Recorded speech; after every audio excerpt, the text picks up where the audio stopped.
Everyone, welcome to my channel the turning point. আজকের ক্লাসে আমরা ওয়েস্ট বেঙ্গল বোর্ডের ক্লাস 6 এর দ্য ব্লাইন্ড বয় এই চ্যাপ্টারটা নিয়ে ডিসকাশন করব। ফার্স্ট চ্যাপ্টারটিকে আমি বাংলায় তোমাদের কাছে লাইন টু লাইন মানে বোঝাবো, তারপর তোমাদেরকে কোয়েশ্চেন আনসার প্রোভাইড করব, গ্রামার প্রোভাইড করব উইথ এক্সপ্লেনেশন, সমস্ত উত্তর আমি এক্সপ্লেন করে দেবো গ্রামারে, এবং রাইটিং এরও আমি তোমাদেরকে আনসার প্রোভাইড করব, এবং রাইটিং কিভাবে লিখতে হয় সে ব্যাপারেও আমি তোমাদেরকে টিপস দেবো। কবিতাটা শুরু করার আগে বলে রাখি, কবিতাটা একটা অন্ধ বালকের কবিতা। একজন অন্ধ বালক তার দৃষ্টিশক্তি না থাকার কারণে তার লাইফে যে কি কি প্রবলেম আসে, তাকে যে সমস্যার সম্মুখীন হতে হয়, তাকে যে বিভিন্ন প্রশ্নের সম্মুখীন হতে হয়, তার মনে যে বিভিন্ন রকম প্রশ্ন দানা বাঁধে, তো সেইগুলোকেই আমরা দেখতে পাবো। এবং তার সাথে সাথে এটাও দেখবো ছেলেটি অন্ধ বলে কিন্তু দুঃখে দমে যায়নি।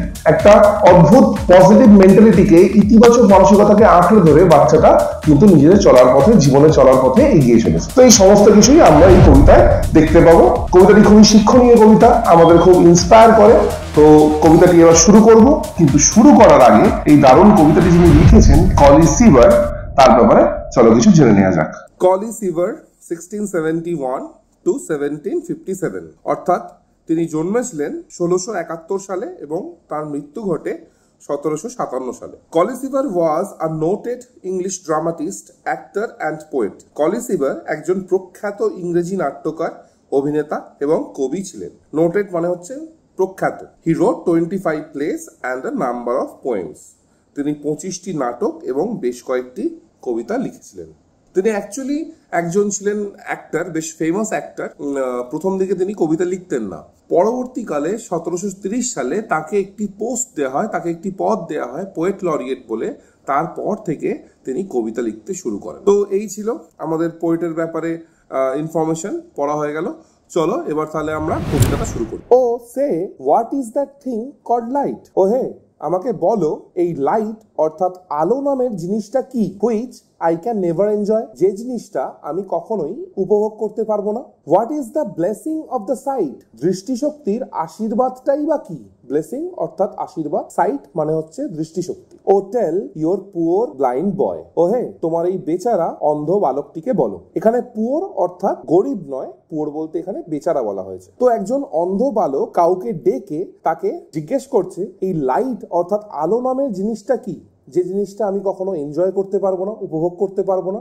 দৃষ্টিশক্তির আশীর্বাদটাই বা কি, অর্থাৎ দৃষ্টিশক্তি থাকলে আমাদের কি সুবিধা হয়, সেই জিনিসটা সে তো অন্ধ, জন্ম থেকেই অন্ধ, তাই সে জানে না। তো সেটাই জিজ্ঞেস করছে যে দৃষ্টিশক্তির আশীর্বাদটাই বা কি, সেটা তোমার এই বেচারা অন্ধ বালককে বলো। তো এখানে ও বলে ফার্স্ট লাইনে যে ও শব্দটা রয়েছে, এটা হচ্ছে ফিগার অফ স্পিচ অর্থাৎ অলংকার। এটা ইউজ এই কারণে করা হয় যাতে সৃষ্টি শৈলী বা রচনা শৈলী আরো ইন্টারেস্টিং শুনতে লাগে, আরো গুরুত্বপূর্ণ শুনতে লাগে। তো এখানে যে ফিগার অফ স্পিচটা ইউজ করা হয়েছে, এই ফিগার অফ স্পিচ দিয়ে কাউকে ডেকে কিছু বলা হয়, তো এই ফিগার অফ স্পিচটাকে বলা হয় অ্যাপোস্ট্রফি। তো আর একটা সেকেন্ড লাইনের জিনিস রয়েছে never, which I can never enjoy. এই যে নেভার শব্দটা দেখো শর্ট ফর্মে লেখা রয়েছে, ভিটাকে ওমিট করে দেওয়া হয়েছে, ভি এর আগে একটা অ্যাপোস্ট্রফি, ভি এর জায়গায় একটা অ্যাপোস্ট্রফি কমা বসে গেছে। যেমন আমরা ক্যান নট কে শর্ট ফর্মে কান্ট লিখি, ডিড নট কে শর্ট ফর্মে ডিডেন্ট লিখি, সেই রকমই। তো যাই হোক, ফার্স্ট প্যারায় তাহলে আমরা কি পড়লাম, একজন অন্ধ বালক সে কাউকে ডেকে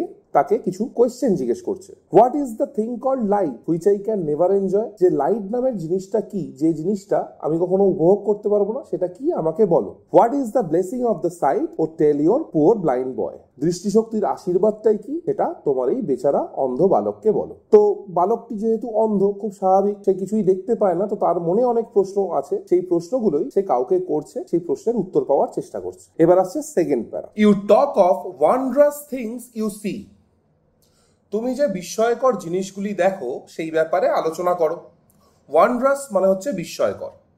you say the sun shines bright, তুমি বলো সূর্য উজ্জ্বল হয়ে কিরণ দেয়। আই ফিল হিম ওয়ার্ম, আমি তার উষ্ণতাকে অনুভব করি। But how can he then make it day or night, কিন্তু তাহলে সে কিভাবে দিন বা রাত্রি তৈরি করে। তো অন্ধ বালকটি যাকে ডেকেছিল, যে ব্যক্তিটিকে, সেই ব্যক্তিটিকে আরেকটি কোয়েশ্চেন করছে সেকেন্ড স্ট্যান্জাতে। সে বলছে যে তুমি তো অনেক বিস্ময়কর জিনিস দেখো, সেই নিয়ে আলোচনাও করো। তুমি বলো যে সূর্য উজ্জ্বল হয়ে কিরণ দেয়, আমি তার উষ্ণতাকেও অনুভব করতে পারি, কিন্তু এটাই বুঝতে পারি না যে সূর্য কিভাবে দিন রাত্রি তৈরি করছে। দৃষ্টিশক্তির অভাবে বালকটি উপলব্ধি করতে পারে না যে সূর্যালোকের প্রভাবে কিভাবে দিন বা রাত্রি হচ্ছে। অন্ধ হওয়ার ফলে বালকটির মনে জেগে ওঠা বিভিন্ন প্রশ্নের মধ্যে আরও একটি প্রশ্নের সাথে আমরা এই স্ট্যাঞ্জাতে পরিচিত হলাম। চলো থার্ড স্ট্যাঞ্জায় দেখা যাক বালকটি কি বলছে। My day or night myself I make. আমার দিন অথবা রাত্রি আমিই তৈরি করি। Whenever I sleep or play. যখন ইচ্ছে আমি ঘুমাই অথবা খেলি। And could I ever keep awake. যদি আমি কখনো জেগে থাকতে পারি সারাক্ষণ, with me it were always day. আমার কাছে তখন তাহলে দিনই দিন হবে। তো বালকটা থার্ড স্ট্যাঞ্জায় কি বলেছে? বলছে আমার দিন বা আমার রাত্রি আমি নিজেই তৈরি করি। মানে অন্যান্য লোকেদের যারা দৃষ্টিশক্তি সম্পন্ন ব্যক্তি, তাদের যেমন সূর্য ওঠার সাথে সাথে দিন শুরু হয় আর সূর্য অস্ত যাওয়ার সাথে সাথে রাত্রি নেমে যায়, আমার কিন্তু সেরকম কোনো ব্যাপার নেই। আমার দিন বা রাত্রি আমি নিজেই তৈরি করি। যখন আমি ঘুমাই তখনই আমার রাত্রি, যখনই আমি খেলি তখনই আমার দিন। আর আমি যদি কখনো সারাক্ষণ জেগে থাকতে পারি তাহলে আমার সাথে সারাক্ষণই দিন হবে।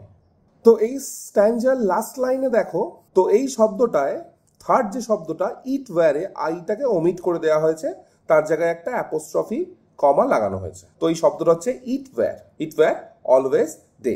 তো ইটের সাথে ওয়াজ কেন হলো না? ইটের সাথে তো সবসময় ওয়াজ হওয়ার কথা, ওয়্যার কেন হলো? তো এখানে বলি, যদি এরকম কোনো হাইপোথেটিক্যাল সিচুয়েশন, অর্থাৎ যে সিচুয়েশনটা সম্ভব নয় সেই সিচুয়েশনটা আমরা কল্পনা করি, তখন আমাদের ওয়্যার ইউজ করতে হয়। ধরো আমি যদি এরকম বলি যে আমি যদি পাখি হতাম, তাহলে আমি কি বলতাম? If I was a bird. কিন্তু যেহেতু সিচুয়েশনটা কখনো সম্ভব নয়, একটা মানুষ কখনো পাখি হতে পারে না, সেই জন্য এখানে ওয়াজ নয় ওয়্যার ইউজ করতে হবে। কি বলতে হবে? If I were a bird. তো সেই সেন্সেই এখানেও ইট ওয়্যার অলওয়েজ ডে, আমার সাথে শুধু দিনই দিন হতো, এটা বলা হয়েছে। কারণ সবসময় তো দিন হওয়া সম্ভব নয়, সেই জন্য এটা হাইপোথেটিক্যাল সিচুয়েশন, তো সেই জন্য এখানে ওয়্যার ইউজ করা হয়েছে। তো এই স্ট্যাঞ্জাতে আমরা কি দেখতে পাচ্ছি? ছেলেটা অন্ধ হলে কি হবে, সে কিন্তু দুঃখে যে কাতর হয়ে পড়েনি, তার মধ্যে যে একটা পজিটিভ মেন্টালিটি রয়েছে তার একটা হালকা আভাস আমরা পাচ্ছি। সে বলছে যে তোমরা চোখে দেখতে পাও তো ঠিক কথা, কিন্তু তোমাদের দিন রাত্রি কিন্তু অন্যের ওপর নির্ভরশীল, সূর্যের ওপর নির্ভরশীল। কিন্তু আমার দিন রাত্রি আমি নিজে তৈরি করি। যখনই আমি খেলি বা কোনো কাজকর্ম করি, প্রাত্যহিক কাজকর্ম, তখনই আমার দিন। যখন আমার ইচ্ছে হয় আমি ঘুমাই, আর তখনই হয়ে ওঠে আমার কাছে রাত্রি। তো এখানে বালকটির যে একটা মনের জোর, একটা পজিটিভ মেন্টালিটি নিয়ে এগিয়ে যাওয়ার যে ইচ্ছে, তার একটা হালকা আভাস আমরা পাচ্ছি। চলো দেখি ফোর্থ স্ট্যাঞ্জায় কি বলেছে। With heavy sighs I often hear. ভারী দীর্ঘশ্বাসের সাথে আমি প্রায়ই শুনি। হেভি মানে ভারী, সাইজ মানে হচ্ছে দীর্ঘশ্বাস। ভারী দীর্ঘশ্বাসের সাথে আমি প্রায়ই শুনি, ইউ মোর্ন মাই হ্যাপলেস ও। তুমি আমার এই দুর্ভাগ্যজনক ক্ষতি নিয়ে বিলাপ করো, শোক প্রকাশ করো। মোর্ন মানে হচ্ছে শোক প্রকাশ করা, হ্যাপলেস মানে দুর্ভাগ্যজনক, ও মানে ক্ষতি। এখানে বলছে বাচ্চাটা, বালকটি, যে দীর্ঘশ্বাস নিয়ে আমি প্রায়ই শুনি যে তুমি আমার এই যে দুর্ভাগ্যজনক ক্ষতি, অর্থাৎ আমার এই যে অন্ধত্ব, এইটা নিয়ে তুমি প্রায় বিলাপ করো, শোক প্রকাশ করো। But sure with patience I can bear. But sure ধৈর্যের সাথে, কিন্তু নিশ্চিত যে আমি ধৈর্যের সাথে, পেশেন্স মানে ধৈর্য, আমি নিশ্চিত যে ধৈর্যের সাথে আই ক্যান বেয়ার, আমি সহ্য করতে পারবো। বেয়ার মানে সহ্য করা। ধৈর্যের সাথে আমি সহ্য করতে পারবো কি? আ লস আই নেভার নো। এমন একটা ক্ষতি যেটা আমি কখনো জানতেই পারবো না বা জানি কখনো উপলব্ধিই করিনি। অর্থাৎ বালকটি কি বলছে, যে আমি প্রায় দীর্ঘশ্বাসের সাথে শুনি যে তুমি আমার এই অন্ধত্ব, আমার এই যে দুর্ভাগ্যজনক ক্ষতি, এটাকে নিয়ে বিলাপ করো, শোক প্রকাশ করো, দুঃখ প্রকাশ করো। কিন্তু আমি শিওর যে ধৈর্যের সাথে আমি সহ্য করে নেব এমন একটা ক্ষতি। এই যে ক্ষতিটা আমি ধৈর্যের সাথে ঠিকই সহ্য করে নেব, কারণ এই ক্ষতিটার বিষয় আমি কখনো জানতেই পারবো না।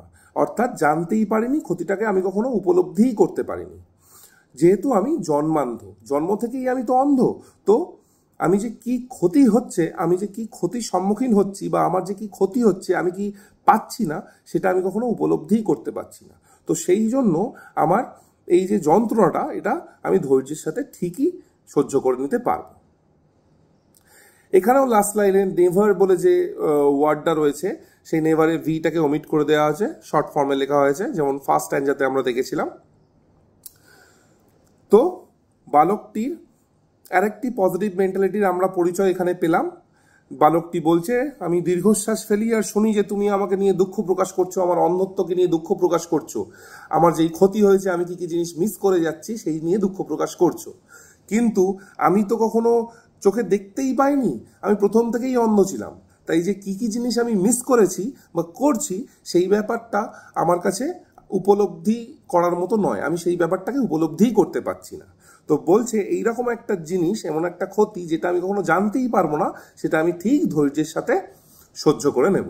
দেন let's not what I can not have, তাই যে জিনিসটা আমি কখনো পাবো না তাকে করতে দিতে পারি না। কি করতে দিতে পারি না?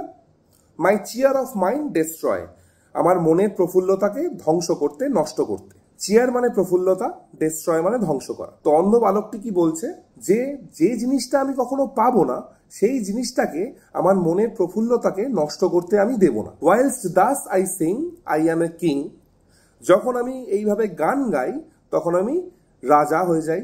Although a poor little boy, যদিও আমি একজন অসহায় ছোট্ট বালক। অর্থাৎ অন্ধ বালকটি কি বলছে, যে যে জিনিসটা আমি কখনো পাবো না সেই জিনিসটাকে আমি আমার মনের আনন্দকে মাটি করতে, নষ্ট করতে দেব না, মনের প্রফুল্লতাকে ধ্বংস করতে দেব না। তার বদলে আমি কি করতে পারি, আমার কাছে যে জিনিসটা আছে সেই জিনিসটা নিয়ে আমি খুশিতে, আনন্দে জীবন কাটাতে পারি। তো বালকটা সেটাই বলছে যে আমি যে জিনিসটা পাবো না সেই জিনিসটা নিয়ে কষ্ট না পেয়ে আমি কি করতে পারি, আমি রাজার মতো থাকতে পারি, আমি গান বাজনা করে হাসি খুশি মনে থাকতে পারি, যদিও আমি একজন অসহায় বালক। অর্থাৎ এখানে আমরা বালকটির আলটিমেট একটা পজিটিভ মেন্টালিটির পরিচয় পাচ্ছি। সে যে খুবই ইতিবাচক একজন মানসিকতার অধিকারী সেটা আমরা এখানে দেখতে পাচ্ছি। যে জিনিসটা সে পাচ্ছে না সেই জিনিসটা নিয়ে সে দুঃখ প্রকাশ করছে না, উল্টে যে জিনিসটা আছে তার কাছে সেটা নিয়ে সে আনন্দ করতে চাইছে, রাজার মতো হেসে খেলে মনের আনন্দে থাকতে চাইছে, যদিও সে একজন ছোট্ট অসহায় বালক।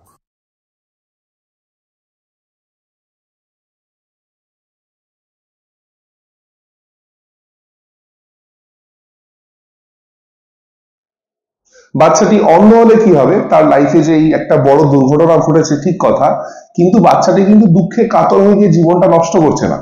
তার এই দুর্দশার মধ্যে থেকেও কিছু পজিটিভ সাইড সে খুঁজে বের করে নিয়েছে এবং সেগুলোকে আঁকড়ে ধরেই জীবনের পথে এগিয়ে চলেছে। আমাদের প্রত্যেকের লাইফেও আমাদের তাই করা উচিত।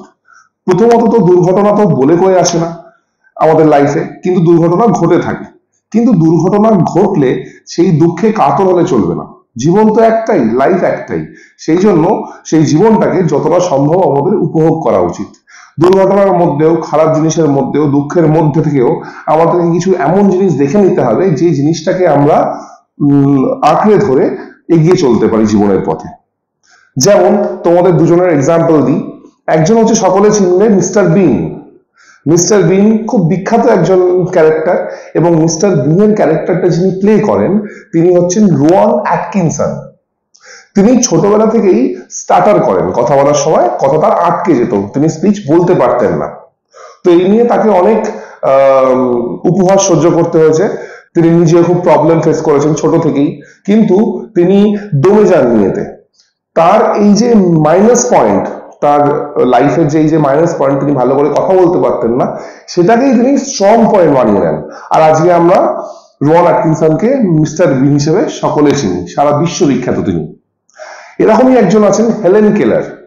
তিনি ছোটবেলা থেকেই অন্ধ ছিলেন, বোবা ছিলেন, কালা ছিলেন, কিন্তু তিনি নিজের চেষ্টায় তিনি একজন বিখ্যাত অথর, লেখক হয়ে উঠতে পেরেছিলেন।